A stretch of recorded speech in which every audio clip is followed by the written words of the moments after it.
Kisah dimulai dengan memperlihatkan penjara Rusia yang gelap dan menakutkan. Seorang napi raksasa dengan tinggi lebih dari 2 meter sedang mengamuk, menghajar napi lain hingga tewas. Para sipir penjara dengan dingin membiarkan kejadian itu terjadi, karena memang itu adalah tujuan mereka. Kekuatan napi raksasa ini sulit dikendalikan, sehingga memerlukan tim sipir untuk melumpuhkannya. Di dalam sel yang sama, sorotan kamera bergeser ke seorang narapidana yang sedang menulis dengan tenang, yang bernama Tahanan 451. Meskipun tampak santai dan tidak berbahaya, Tahanan 451 sebenarnya adalah narapidana paling kejam dan tidak berperi kemanusiaan. Hal ini terbukti ketika dia dengan kejam membekam mulut teman selnya, lalu mencabut beberapa gigi depannya dengan brutal.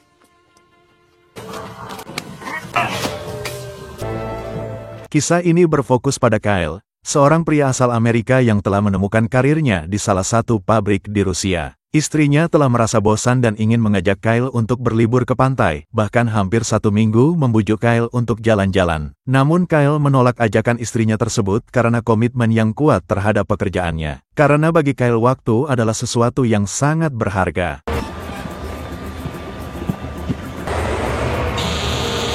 Ketika Kyle dalam perjalanan pulang, sang istri yang sendirian di rumah sibuk menyiapkan makan malam untuk mereka berdua. Saat itu keduanya sedang berbicara melalui telepon. Namun tiba-tiba muncul seorang pria Rusia yang tidak dikenal, dengan aura yang mencurigakan dan niat jahat yang terlihat jelas di matanya, mengancam keselamatan sang istri.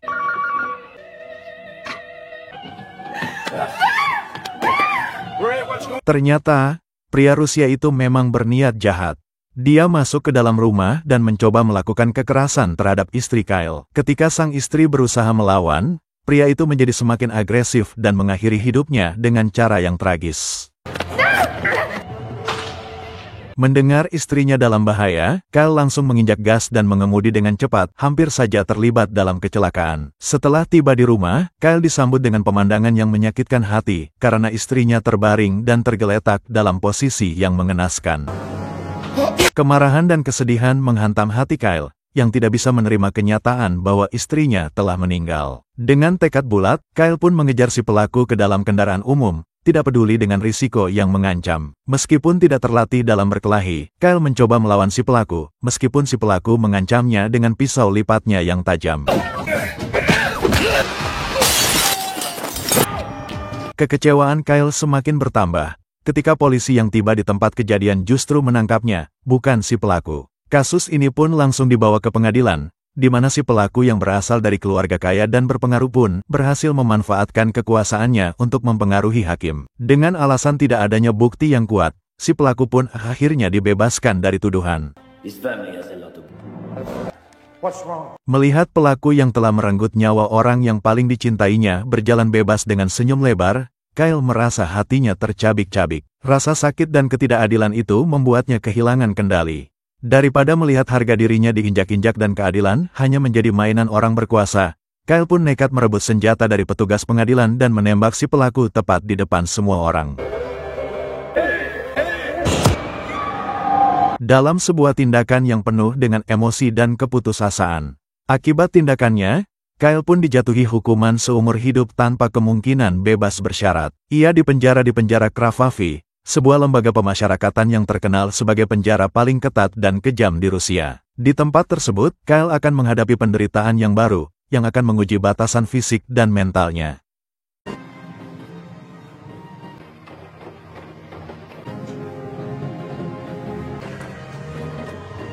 Sesampainya di penjara Kravavi, Kyle dan para tahanan baru lainnya diarahkan untuk berbaris. Disinilah mereka diperkenalkan dengan Jenderal Rushov, sang kepala sipir yang kejam. Rushov menunjukkan contoh tahanan yang mencoba melarikan diri, yaitu ditembak di dengkulnya dan diperlakukan seperti binatang. Saat itu pula, kita diperkenalkan dengan Billy, seorang pemuda Amerika berusia 21 tahun, yang sayangnya harus mengalami penderitaan di balik jeruji besi. Billy tampaknya belum siap menghadapi kekejaman yang akan dia hadapi di penjara ini, terutama dari para tahanan senior yang sudah terbiasa dengan kehidupan di penjara.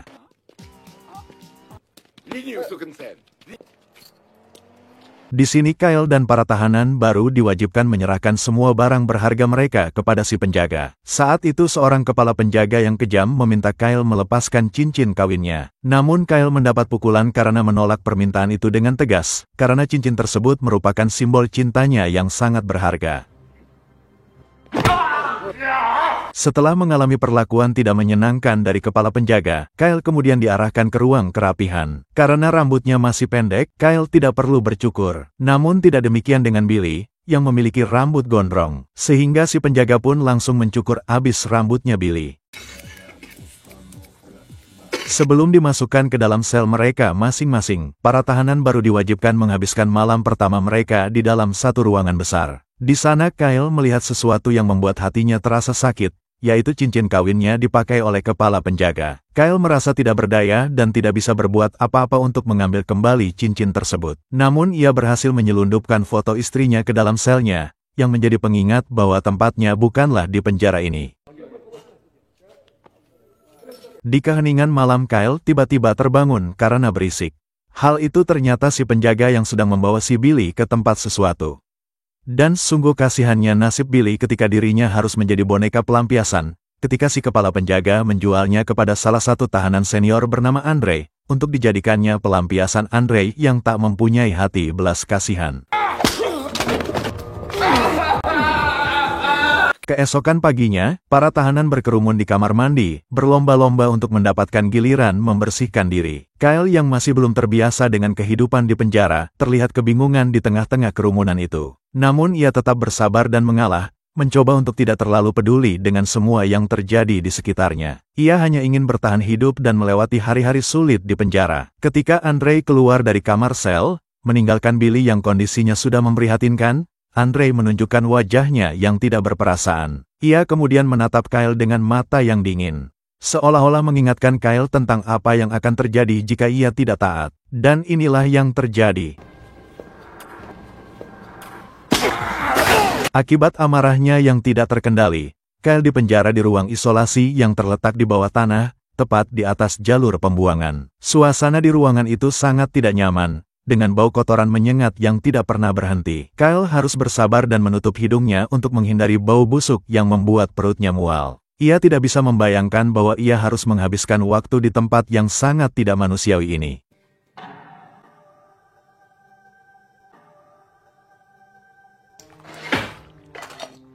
Berhari-hari Kyle menolak makanan yang disiapkan oleh penjaga. Bagaimana mungkin seseorang bisa memiliki selera makan di tengah-tengah kotoran yang mengalir setiap hari? Kyle mulai merasa lemas dan kehilangan akal sehat. Dalam keputusasaan, ia berpikir untuk mengakhiri hidupnya dengan mengikat lehernya menggunakan baju tahanan. Ketika itu gagal, Kyle pun mulai menggaruk kepalanya sendiri ke dinding. Di tengah masa transisinya, Kyle mendapat seorang teman sesama penghuni ruang isolasi yang berada tepat di samping ruangannya. Meskipun tidak tahu siapa tahanan itu, Kyle sering menepuk dinding untuk meminta tahanan itu berhenti berteriak setiap malam. Yang tak lama, seekor kupu-kupu muncul di depannya, mengingatkannya pada istrinya yang dulu melarangnya membunuh binatang kecil itu. Kyle yang mulai bisa berpikir jernih pun merasa ada harapan. Ia mengambil semangkok bubur dan memakannya dengan tenang, tidak peduli dengan keadaan di sekitarnya lagi. Setelah 5 hari di dalam ruangan isolasi, Kyle akhirnya dibawa keluar oleh si kepala penjaga. Ia dipindahkan ke kamar sel yang akan menjadi tempatnya menghabiskan sisa hidupnya. Namun Kyle tidak menyadari bahwa si kepala penjaga memiliki rencana licik. Ia sengaja menempatkan Kyle bersama dengan tahanan 451, seorang tahanan yang terkenal kejam dan telah membunuh 3 teman kamar sel terakhirnya. Kyle sekarang terjebak dalam situasi yang berbahaya, dan jika ia ingin pindah ke kamar sel lain, ia harus membayar sejumlah uang yang tidak sedikit. Kyle berusaha untuk tidak mengganggu tahanan 451, bahkan tidak mengucapkan sepatah kata pun. Namun di ruangan yang sesempit itu, sangat sulit baginya untuk bergerak leluasa. Bahkan untuk melakukan kegiatan sehari-hari seperti membuang kotoran pun, Kyle harus berhati-hati dan melakukan itu tepat di depan tahanan 451 yang sedang membaca buku. Keesokan harinya, Kyle mendapat kunjungan dari kakak iparnya, saudara kandung almarhum sang istri. Ia membawa kabar tentang pemakaman istrinya, yang telah dikuburkan di lokasi yang Kyle inginkan. Melihat Kyle menderita di penjara, kakak iparnya yang merasa kasihan pun menyarankan Kyle untuk menggunakan uangnya untuk membeli kenyamanan dan keamanan selama berada di penjara. Ia ingin Kyle bisa bertahan hidup dengan lebih baik di tempat yang keras itu. Semua tahanan, termasuk Kyle, diwajibkan bekerja di luar penjara dengan meningkatkan kedisiplinan dan pemanfaatan sumber daya manusia. Namun kenyataannya adalah bahwa hasil kerja keras mereka akan langsung masuk ke kantong pribadi Bapak Jenderal. Kyle yang belum terbiasa dengan pekerjaan berat merasa lelah dan kehabisan tenaga. Meskipun demikian, si penjaga penjara tidak memiliki belas kasihan dan menyuruh Kyle kembali bekerja tanpa mempedulikan kelelahannya. Back to work. Sesampainya di penjara, Kyle bertemu dengan Billy di lapangan dan mereka berdua berkenalan.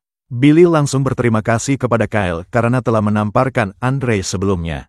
Di situ mereka juga berkenalan dengan Malakai, seorang tahanan yang menggunakan kursi roda. Malakai terkenal karena kemampuannya menyelundupkan benda apapun ke dalam penjara dan mengetahui semua hal yang terjadi di sana. Malakai juga memberikan saran kepada Kyle untuk segera pindah sel, karena menurutnya tidak sepadan jika Kyle harus tetap satu kamar dengan si tahanan 451 ini. Malakai juga menjelaskan alasan dibalik keputusan para penjaga untuk membiarkan tahanan 451 tetap hidup. Menurut Malakai, tahanan 451 adalah aset berharga bagi para penjaga, karena kehadirannya membuat orang-orang seperti Kyle ingin pindah kamar. Dengan demikian, para penjaga terutama kepala penjaga, dapat meraih keuntungan dari orang-orang yang takut berbagi kamar dengan tahanan 451. Dengan kata lain, tahanan 451 telah menjadi sumber pendapatan bagi para penjaga yang korup.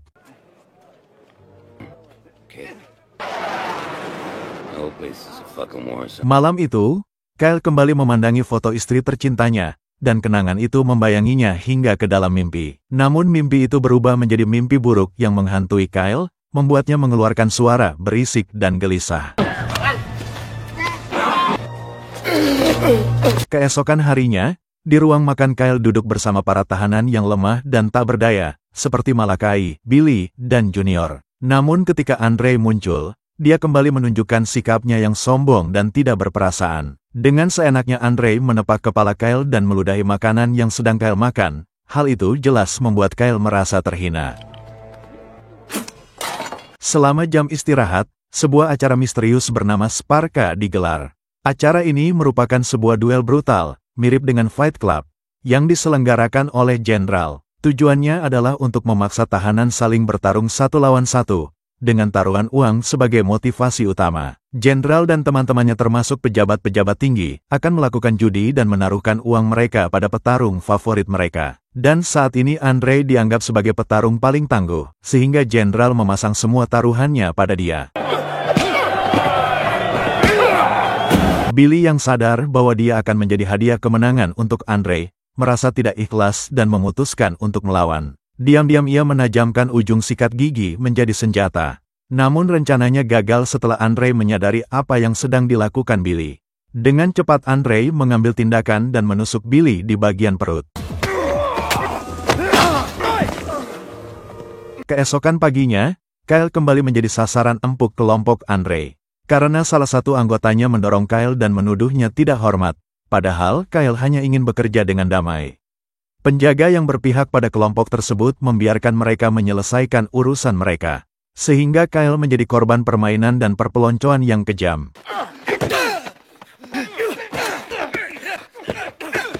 Sungguh malangnya Kyle yang tidak bersalah harus kembali dikurung dalam ruang isolasi yang menjijikan dan bau. Sehingga dia mengulangi menepuk-nepuk dinding, sebagai tanda bahwa ia kembali lagi di tempat ini.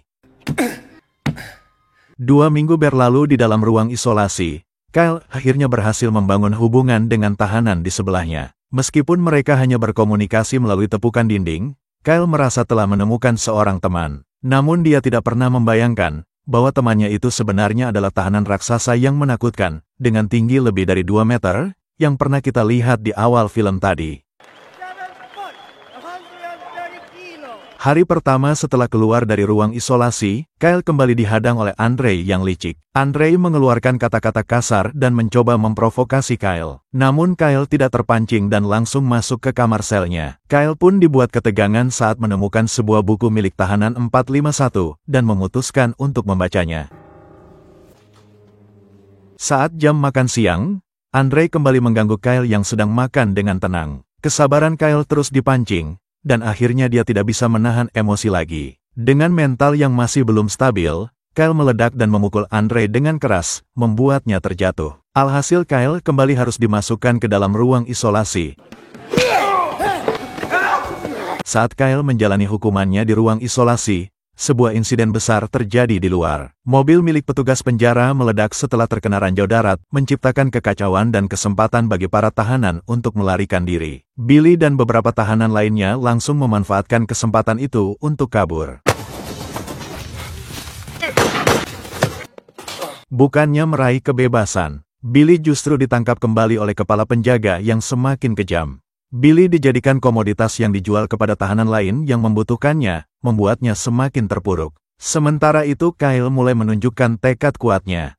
Ia melatih fisiknya dengan intensitas tinggi, mendorong dirinya hingga batas limit, untuk menjadi lebih kuat dan siap menghadapi tantangan berikutnya.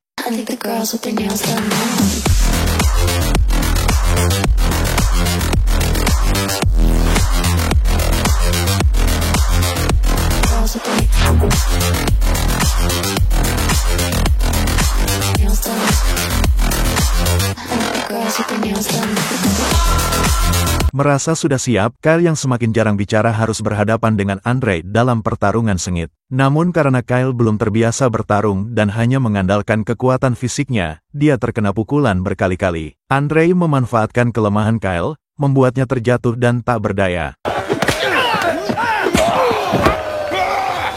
Pada titik klimaks, Kyle yang sudah tidak bisa berpikir jernih secara tiba-tiba berhasil menjatuhkan Andre. Dalam keadaan tidak sadar, Kyle melakukan serangan yang brutal dan ilegal, menggigit leher Andre hingga uratnya putus. Aksi itu membuat semua orang terdiam, menyaksikan transformasi Kyle menjadi sosok yang menakutkan dan brutal, seperti monster yang tidak terkontrol. Suasana menjadi tegang dan mencekam, seolah-olah semua orang sedang menunggu apa yang akan terjadi selanjutnya. Sejak itu, Kyle kehilangan jati dirinya dan menjadi semakin brutal. Ia dijadikan boneka oleh para penjaga, termasuk Bapak Jenderal, yang meraup keuntungan besar dari judi ilegal. Kemenangan Kyle di arena pertarungan hanyalah ilusi, karena sebenarnya Bapak Jenderal dan para penjaga yang menjadi pemenang sejati. Kyle hanya dijadikan objek permainan untuk mereka yang berkuasa, membuat teman-temannya merasa miris dan kasihan. Namun tahanan 451 tampaknya tidak tergerak oleh nasib Kyle, berbeda dengan teman-teman lainnya yang merasakan kesedihan mendalam.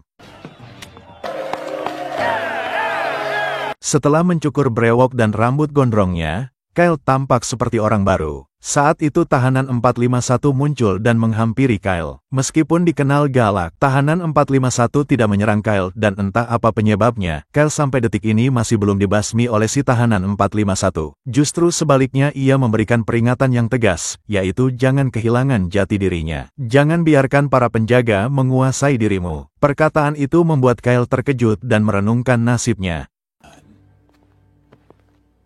Tepat saat hari kemerdekaan Rusia, Billy melihat kesempatan untuk melarikan diri dari penjara. Ia sudah lelah dan capek menderita sebagai budak si kepala penjaga. Dengan bantuan Malakai yang memberikan kunci pintu keluar, Billy pun berpamitan dengan Kyle. Namun kegembiraan Kyle berakhir cepat karena munculnya seorang tahanan baru bernama Valya. Valya dikirim dari penjara lain dengan tujuan untuk menjadi lawan Kyle di acara Sparka, dan entah apa yang akan terjadi. Malam hari pun tiba, dan suasana penjara menjadi lebih meriah dengan perayaan hari kemerdekaan. Sementara itu, Billy memanfaatkan kesempatan ini untuk melancarkan aksi kaburnya.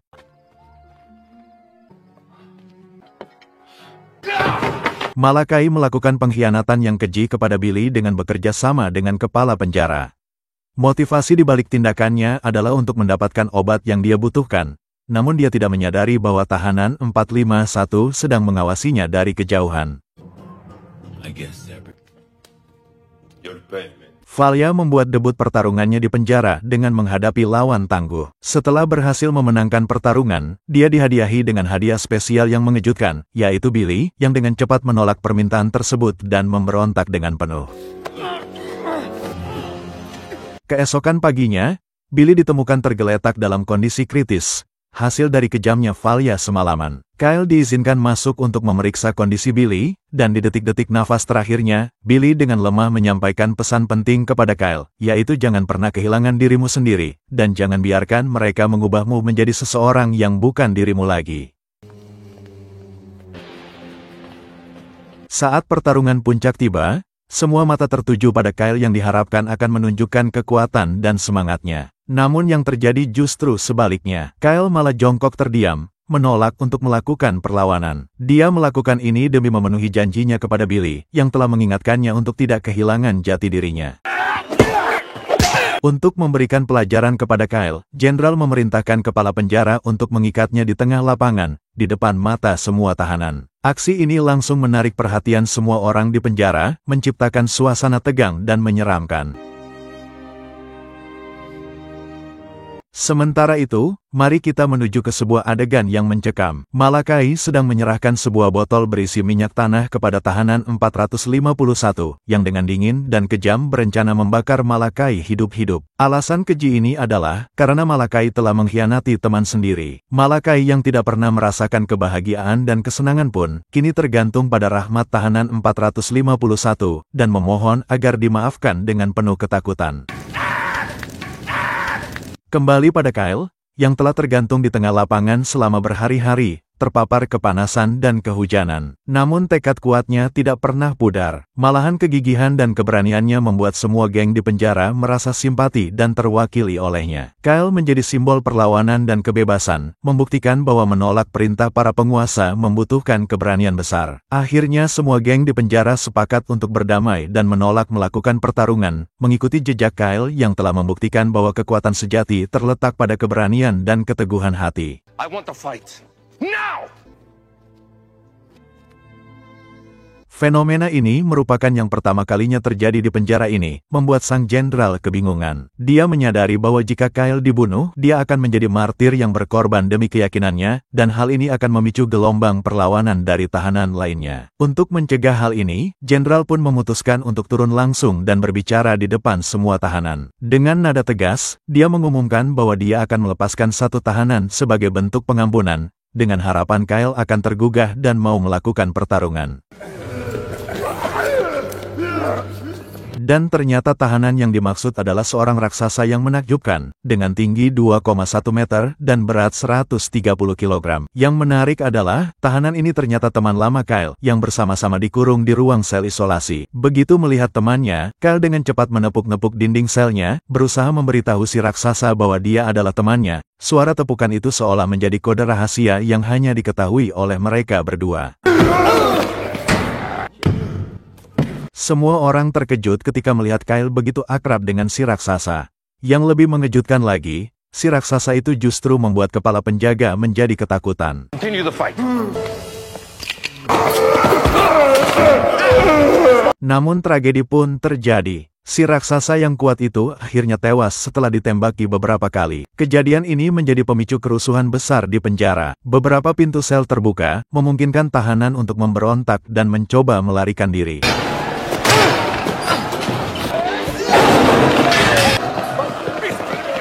Di tengah kerusuhan yang melanda penjara, Kyle dan tahanan 451 duduk berdua di tempat sepi dan jauh dari kekacauan. Di sini terungkaplah alasan dibalik keputusan tahanan 451 untuk tidak membunuh Kyle. Ternyata Kyle merupakan orang pendiam yang tidak banyak bicara, dan ini membuat tahanan 451 menyukainya. Sebaliknya tahanan 451 memiliki kebencian yang mendalam terhadap orang yang banyak bicara dan membual tentang hal-hal tidak penting. Ini adalah alasan dibalik pembunuhan 3 teman kamar terakhirnya. Namun karena Kyle tidak pernah bersuara sejak pertama kali datang, tahanan 451 memutuskan untuk membiarkannya hidup. Justru sekarang dengan sukarela, tahanan 451 menawarkan untuk membantu Kyle melarikan diri dari penjara. Dengan satu syarat, Kyle harus membawa serta bukti-bukti kebobrokan jenderal yang korup ini.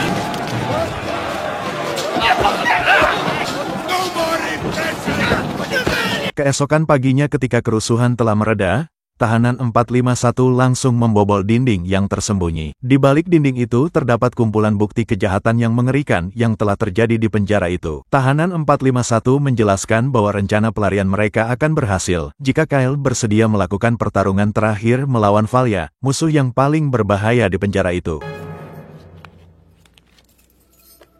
Dengan keputusan Kyle untuk bertarung lagi, statusnya sebagai martir secara otomatis hilang. Dia tidak lagi dianggap sebagai simbol perlawanan yang tidak dapat dikalahkan. Akibatnya tidak peduli apakah Kyle menang atau kalah melawan Valia, nasibnya sudah tertentu, dia akan tetap dihabisi.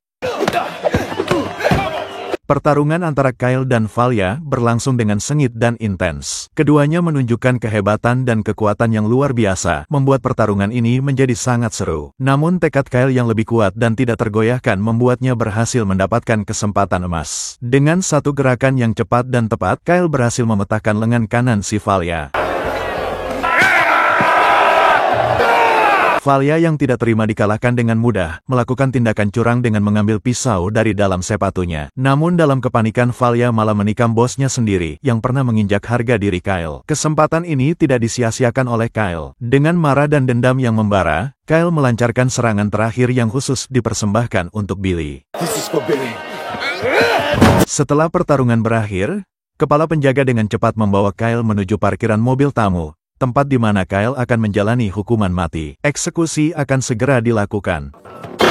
Dalam sekejap tahanan 451 muncul dan menumbangkan kepala penjaga dengan kekuatan brilian. Kyle segera mengambil tindakan dan mencocokkan mulut kepala penjaga dengan kaos kaki kotor, kemudian menarik tubuhnya ke bawah mobil yang sedang didongkrak, menciptakan situasi yang sangat genting. Tahanan 451 kemudian menyerahkan semua bukti kejahatan jenderal kepada Kyle, dengan harapan Kyle akan membongkar kebenaran tentang sistem penjara yang rusak dan tidak sehat. Setelah tahanan 451 menumbangkan salah satu anak buah jenderal, Kyle hanya perlu memakai seragam yang diberikan kepadanya dan berpura-pura menjadi pejabat untuk keluar dari penjara tanpa terdeteksi.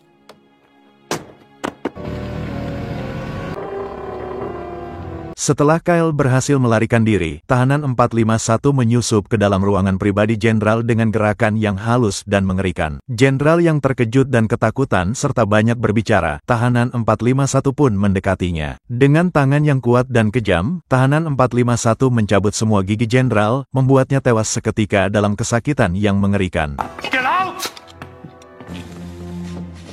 Akhirnya, Kyle dapat menghirup udara bebas setelah melewati semua kesulitan. Ia hanya perlu menyerahkan bukti-bukti kejahatan yang telah dikumpulkannya kepada pihak yang berwenang. 3 bulan setelah bukti-bukti tersebut diserahkan, penjara Kravavi yang terkenal karena kekejamannya dan sistemnya yang rusak, akhirnya ditutup untuk selamanya. Kemenangan ini merupakan awal dari perubahan yang lebih besar dalam sistem keadilan.